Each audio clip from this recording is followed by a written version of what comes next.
Bharatiya Janata party ने emergency के जरिए कांग्रेस पर निशाना साधा और यह कहने की कोशिश की और बताने की कोशिश की, लोगों को याद दिलाया कि अगर इस देश में कोई एक पार्टी है जिसने संविधान की मूल भावना को छित विचित किया तो वो कांग्रेस पार्टी है।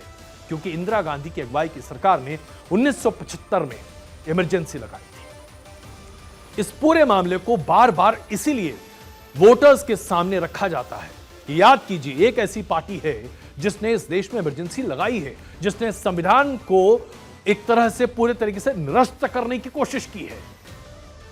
इमरजेंसी के दौरान क्या हुआ था, हमें से ज्यादातर लोगों को इसकी सरद नहीं है।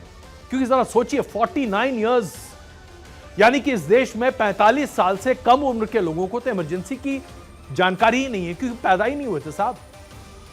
और 60 साल से कम उम्र के लोगों को इमरजेंसी की बहुत हल्की याद है। अगर आप 60 साल से ज्यादा उम्र के हैं तभी आपको पता है कि इमरजेंसी का मतलब क्या होता है। बाकी तो हमने किताबों में पढ़ा है, झेला नहीं। मैंने खुद इमरजेंसी देखा जरूर है, लेकिन उसे उस तरीके से झेला नहीं है जैसे कि कई और लोगों ने। अभी तक 60 नहीं पहुंचा, लेकिन हां, क्या हुआ था उस वक्त, विपक्ष के तमाम नेताओं को बंद कर दिया गया था। मीडिया, प्रेस पूरी तरीके से सेंसरशिप थी।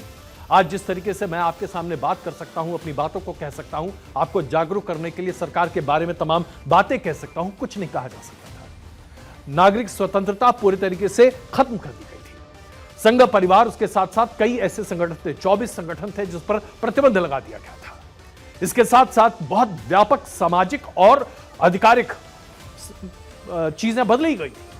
ब्यूरोक्रेसी को, नौकरशाही को इतनी ताकत दे दी गई थी कि वो अपने आप को भगवान समझने लगे थे। इसके साथ साथ पॉपुलेशन कंट्रोल के एक मेथड के तौर पर नसबंदी को लागू किया गया था, लेकिन नसबंदी ने देश की कमर तोड़ दी थी। मुझे याद है, उस वक्त ये कहा जाता था कि अगर आप सफेद एम्बेसडर में यात्रा कर रहे हैं 1975 से 1977 के बीच में, तो आप सरकारी आदमी होंगे, और गांव के गांव खाली हो जाते थे सफेद एम्बेसडर गाड़ी देखने के साथ कि इस गाड़ी से डॉक्टर निकलेंगे और घर और तमाम गांव के लोगों की नसबंदी कर दी जाएगी।